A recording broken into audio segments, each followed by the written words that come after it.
आज हम बात करेंगे ministry of finance Nirmala Sitharaman के द्वारा दिए गए आंतरिक बजट यूनियन इंटरिम बजट 2024 1 फरवरी 2024 को ये दिया गया है। ये आंतरिक बजट है। लोकसभा चुनाव से पहले जो बजट आता है वो आंतरिक चुनाव होता है। इसमें किसी भी प्रकार के नई घोषणा वादे नहीं किए जाते हैं। इस बजट में पुरानी उपलब्धियां जो अचीवमेंट होती हैं उसे बताया जाता है। यह बजट में निर्मला सीतारमण का सबसे छोटा भाषण रहा है 58 मिनट का। इससे पहले सबसे बड़ा भाषण जो रहा है निर्मला सीतारमण का वो 2020 में 160 मिनट का रहा है। बिना पानी पिए वो लगभग 160 मिनट तक बोलती रही। यह निर्मला सीतारमण का छठवां बजट है। मतलब ये इस साल का जो बजट आया है अंतरिम बजट, इसे लगा कर ये छठवां बजट है। पर यदि कहा जाए कि इंटरिम यानी अंतरिम बजट जो है निर्मला सीतारमण का वो कैमा स्थान में है, ये तो ये पहला स्थान में है। मतलब कि ये निर्मला सीतारमण का पहला इंटरिम बजट है, पहला आंतरिक बजट है। इससे पहले आंतरिक बजट जिन्होंने दिया था वो पीयूष गोयल थे। 2019 के बजट में उन्होंने आंतरिक बजट पेश किया था। संविधान के किसी भी अनुच्छेद में बजट का उल्लेख नहीं है। साथ ही साथ ये बताया गया है कि जो हमारा भारत है वो 2047 तक विकसित भारत हो जाएगा, डेवलप्ड इंडिया हो जाएगा। अभी अमृतकाल चल रहा है, ये 2047 तक अमृतकाल चलता रहेगा। विकसित भारत के लिए विकसित मंत्र भी दिया गया है, सबका साथ, सबका विकास और सबका विश्वास। कुछ नए फुल फॉर्म दिए गए हैं। जीडीपी जिसका पहले अर्थ होता था ग्रॉस डेवलपमेंट प्रोडक्ट, अब वो गवर्नेंस डेवलपमेंट परफॉर्मेंस हो जाएगा। एफडीआई जिसको फॉरेन डायरेक्ट इन्वेस्टमेंट कहते थे, अब वो फर्स्ट डेवलपमेंट इंडिया हो जाएगा। और एक त्रिनीति दी गई है, त्रिवेणी संगम से जोड़ा गया है। और ये एक उम्मीद दिया गया है। त्रिवेणी मतलब जो लोगों की उम्मीदों को पूरा करता हो। इसके लिए 3 हथियार दिए गए हैं हमारा जो विकसित भारत बनाने के लिए। वो 3 पॉइंट हैं, डेमोग्राफी, डेमोक्रेसी और डाइवर्सिटी। ये 3 नीति बताए गए हैं, इसे ध्यान में रखिएगा। साथ ही साथ ये याद रखिएगा कि इंटरिम बजट है, आंतरिक बजट है। इस बजट का तीसरा पॉइंट है गरीब कल्याण देश कल्याण। इसमें से पॉइंट ए में आता है कि 25 करोड़ गरीबों को गरीबी से छुटकारा दिलाया गया है। और किस प्रकार की गरीबी से? मल्टी डायमेंशनल यानी बहुआयामी, जिसमें से कोई एजुकेशन में पिछड़ा है तो उसे भी निकाला गया है। मतलब इस प्रकार से जितने भी फील्ड में जितने भी गरीब हैं जो किसी भी एक फील्ड मतलब बहुत सारे फील्ड में पिछड़े हुए हैं, चाहे वो फाइनेंस के हो, एजुकेशन में हो या हेल्थ में हो, उसमें से 25 करोड़ गरीबों को गरीबी से छुटकारा दिलाया गया है। दूसरा पॉइंट की बात करें तो सरकार को 2.7 लाख करोड़ रुपए की बचत हुई है। कैसे? प्रत्यक्ष डायरेक्ट, जब डायरेक्ट बैंक अकाउंट में 34 लाख रुपए करोड़ का जनधन पीएम जनधन खातों के माध्यम से 34 लाख करोड़ रुपए का प्रत्यक्ष लाभ देने पे हुआ है। डायरेक्ट किसानों के पास या और जो लाभांकारी हैं उन लोगों को डायरेक्ट जो दिया गया है लाभ, इससे सरकार को 2.7 लाख करोड़ रुपए की बचत हुई है। पीएम स्वनिधि से 78 लाख स्ट्रीट वेंडरों को ऋण सहायता प्रदान की गई है। स्ट्रीट वेंडर यानी कि जो फुटपाथ में ठेला लगाते हैं या छोटा मोटा बिजनेस करना चाहते हैं, वो सब्जी का हो, मोमोज का हो या किसी प्रकार का रेस्टोरेंट छोटा मोटा हो, तो जो इसे स्ट्रीट वेंडर कहते हैं, इसको 78 लाख स्ट्रीट वेंडरों को सहायता प्रदान की गई है, जिसमें से 2.3 लाख स्ट्रीट वेंडरों को तीसरी बार ऋण दिया गया है। पीएम जनमन योजना विशेष तौर पर उन कमजोर जनजातीय वर्गों तक पहुंची है जो अब तक विकास के दायरे से बाहर थे। यदि ई पॉइंट की बात कहें तो पीएम विश्वकर्मा योजना में 18 कारोबारों में लगे कारीगरों और शिल्पकारों को हर तरह से सहायता मिल रही है। अभी यहाँ पर निर्मला सीतारमण जी ने गरीबों की संख्या के प्रतिशत को पिछली सरकार और अब की सरकार में कंपेयर किया है। उन्होंने बताया कि 2005 और 6 में 55.3% गरीबी रेट था, मतलब गरीबी था। और 2013 और 14 के बीच में 29.2% था और 15 और 16 के बीच में 24.9% था। और 2019 और 21 के बीच में 19% था, जो कि अब करंट में देखा जाए तो 2021 और 23 के बीच में वो घटकर 11.3% हो गया है। जो कि यदि देखा जाए तो ये अच्छी बात है कि गरीबी दर घटती जा रही है। अब चौथे पॉइंट, अमृत पीढ़ी युवाओं का शक्तिकरण, इसके बारे में बात करते हैं। भारत के लिए पीएम स्कूल, पीएम श्री जिसे कहा जाता है, में गुणवत्ता पढ़ाई हो रही है और बच्चों को समग्र और चहुमुखी विकास किया जा रहा है, ऐसा कहना है निर्मला सीतारमण का। स्किल इंडिया मिशन के अंतर्गत 1.4 करोड़ युवाओं को प्रशिक्षित किया जा रहा है और 54 लाख युवाओं को कौशल उन्नयन किया गया है तथा उन्हें दूसरे हुनर में कुशल बनाया गया है और 3000 नई आईटीआई स्थापित की गई है, आईटीआई। और दोस्तों यहाँ पर ध्यान देने की बात है, ये इम्पोर्टेंट पॉइंट है कि 3000 नई आईटीआई स्थापित की गई है और उच्चतर शिक्षा के लिए बड़ी संख्या में नए संस्थानों के अंतर्गत 7 आईआईटी, 16 ट्रिपल आईटी और 7 आईआईएम और 15 एम्स और 390 विश्वविद्यालयों को स्थापित किए गए हैं। ये अचीवमेंट है बीजेपी की, निर्मला सीतारमण का ऐसा कहना है। पीएम मुद्रा योजना के अंतर्गत हमारे युवाओं की उद्यमिता से जुड़ी आकांक्षाओं को पूरा करने के लिए 22.5 लाख करोड़ रुपए के मूल्य के कुल 43 करोड़ ऋण मंजूर किए गए हैं।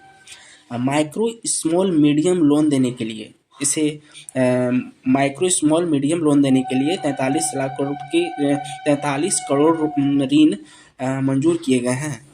यहाँ पर हम देख सकते हैं कि यहाँ पर फिर कंपेयर किया गया है कि 2013-14 में कितने आईआईटी थे, 16 थे, एम्स कितने थे, 7 थे और यूनिवर्सिटी कितने थे, 723 थे। लेकिन 2022-23 में निर्मला सीतारमण ने बताया कि हमारे गवर्नमेंट का जो अचीवमेंट है, आईआईटी 16 से 23 हो गए हैं और एम्स 7 से 22 हो गए हैं और यूनिवर्सिटी जो 723 थे वो अब बढ़कर 1113 हो गए हैं। दोस्तों बात करें निर्मला सीतारमण के द्वारा दिए गए 5 पॉइंट जो है अन्नदाता का कल्याण, इसमें से उन्होंने बताया है कि पीएम किसान सम्मान योजना के अंतर्गत हर वर्ष सीमांत और छोटे किसानों को सहित 11.8 करोड़ किसानों को प्रत्यक्ष वित्तीय सहायता प्रदान की गई है। दूसरा पॉइंट देखिए तो पीएम फसल बीमा योजना के अंतर्गत 4 करोड़ किसानों को फसल बीमा प्रदान किए गए हैं। और तीसरा point, electronic national agriculture market ने 1361 मीडिया को एकीकृत कर दिया गया है और इसमें से 3 लाख करोड़ रुपए के मूल्य के कारोबार हो रहा है और 1.8 करोड़ किसानों की सेवाएं मिल रही हैं। दोस्तों बात करें छठे पॉइंट, नारी शक्ति को प्रोत्साहन। ये छठा पॉइंट मोस्ट इम्पोर्टेंट पॉइंट है जिसमें से नारी शक्ति को प्रोत्साहन देने की बात की गई है, जिसमें से पहला पॉइंट है नारी शक्ति प्रोत्साहन का। महिलाएं उद्यमियों को 30 करोड़ मुद्रा योजना ऋण दिए गए हैं।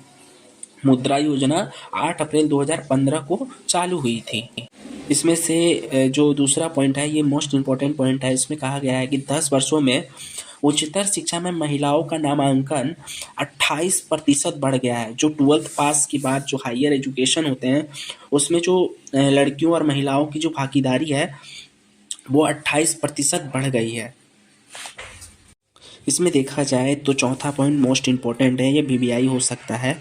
इसमें भी कंपेयर किया गया है, अपने ही सरकार में निर्मला सीतारमण जी ने कंपेयर किया है कि 2017-18 में जो श्रम बल में महिलाओं की जो भागीदारी थी वो 23.3% थी, जो कि अब 22 और 23 में 37.0 हो गया है। तो वो रोजगार के अनुसार श्रम बल में महिलाओं की भागीदारी के लिए इससे पॉजिटिव मान रही है। श्रम बल जो FLWPR, force labour women partner ratio जो होता है, इसे हम श्रम बल में महिलाओं की भागीदारी कहते हैं और ये डाटा आपके सामने है जो कि आप देख रहे हैं।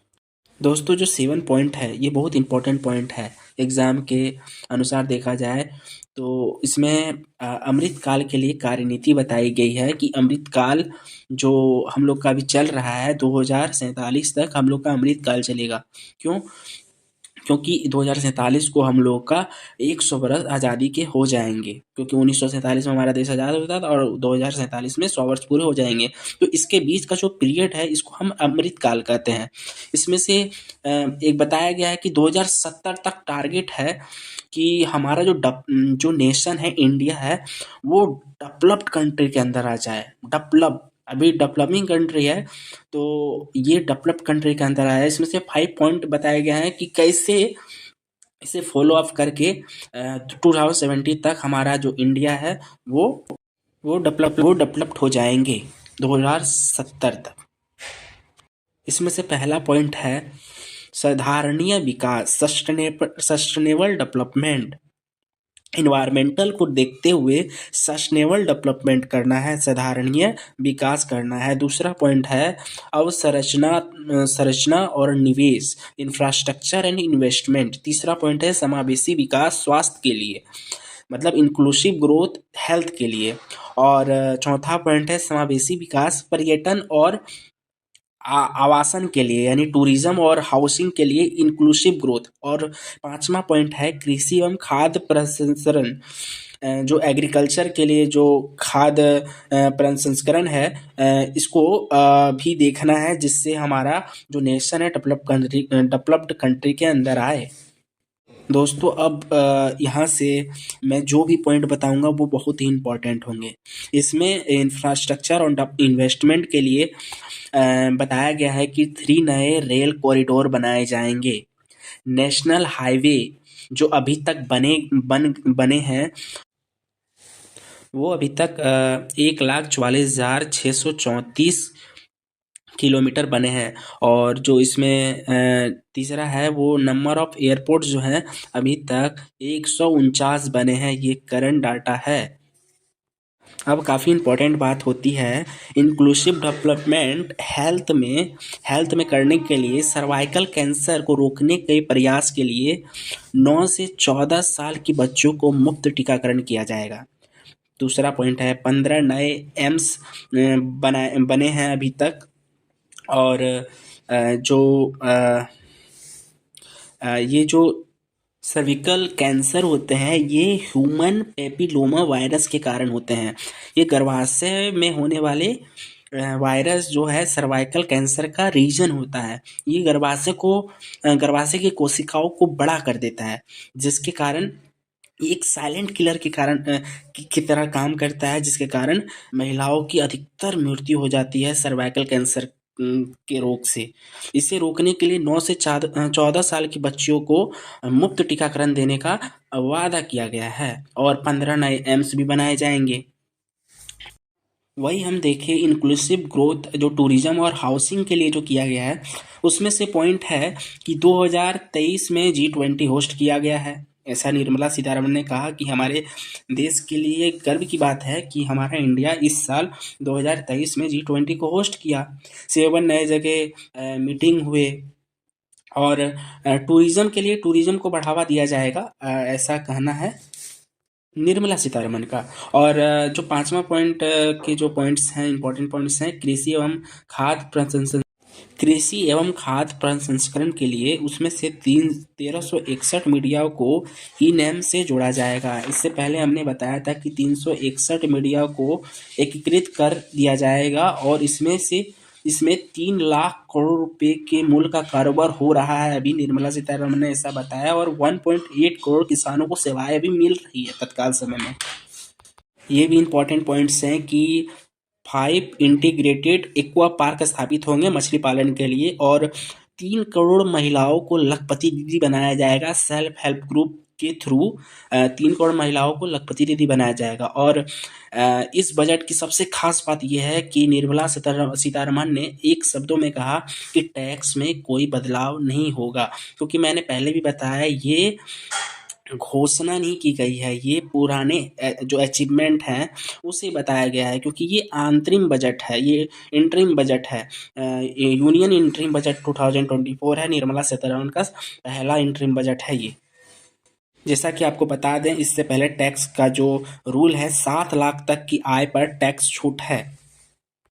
अब आते हैं कि किस मंत्रालय को जो विशिष्ट मंत्रालय जो है उसको किस मंत्रालय को फंड सबसे ज़्यादा दिया गया है। जो फंड मिनिस्ट्री है उसे कितना पैसा दिया गया है। तो इसमें से बहुत सारे ऐसे पॉइंट हैं, बहुत सारे मंत्रालय हैं जिसमें काफ़ी अच्छे पैसे दिए गए हैं। लेकिन इसमें से आपको फर्स्ट टू थ्री जो है उसे आपको याद रखना है। पहला सबसे ज़्यादा जो पैसा दिया गया है रक्षा मंत्रालय को दिया गया है डिफेंस सेक्टर में 6.2 लाख करोड़ रुपए। और दूसरा स्थान में रोड इंफ्रास्ट्रक्चर जो हमारे जो सोशल एक्सपेंडिचर के लिए रोड में जो इन्वेस्ट किया गया है 2.78 लाख करोड़ रुपया। और तीसरा जो है रेल मंत्रालय में 2.5 लाख करोड़ रुपया दिया गया है।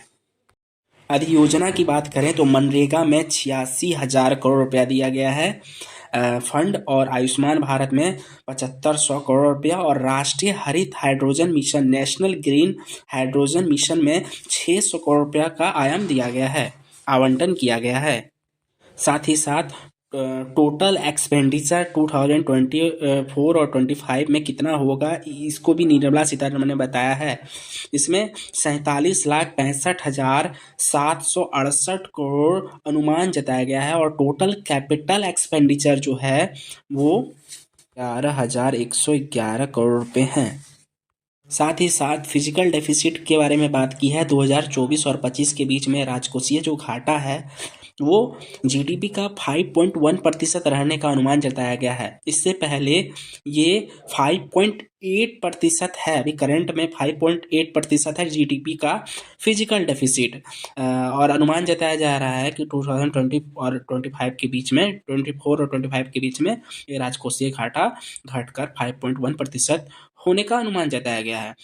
प्राइमरी डेफिसिट क्या होता है? प्राइमरी डेफिसिट ये होता है कि जो फाइनेंशियल डेफिसिट में यदि हम जो इंटरेस्ट पेमेंट को यदि हम घटा दें, जो हम राजकोषीय घाटा में जो हम पेमेंट दे रहे हैं, मतलब इंटरेस्ट पेमेंट जो दे रहे हैं उससे यदि घटा दें तो प्राइमरी डेफिसिट होता है। और अभी जो करंट में जीडीपी ग्रोथ रेट है वो 7.3% रहने वाला है। और ये इसमें किसी प्रकार की कोई घोषणा नहीं हुई है। घोषणा होगी जब लोकसभा चुनाव हो जाएगा, तब उसके बाद फिर एक और नया बजट आएगा जिसमें से जो घोषणा करनी होगी तो उसमें घोषणा किया जाएगा। ये पुरानी उपलब्धियों को बताया गया है जिससे कि लोग सरकार पर ट्रस्ट करें कि हाँ सरकार ने इन 5 सालों में ऐसा किया है।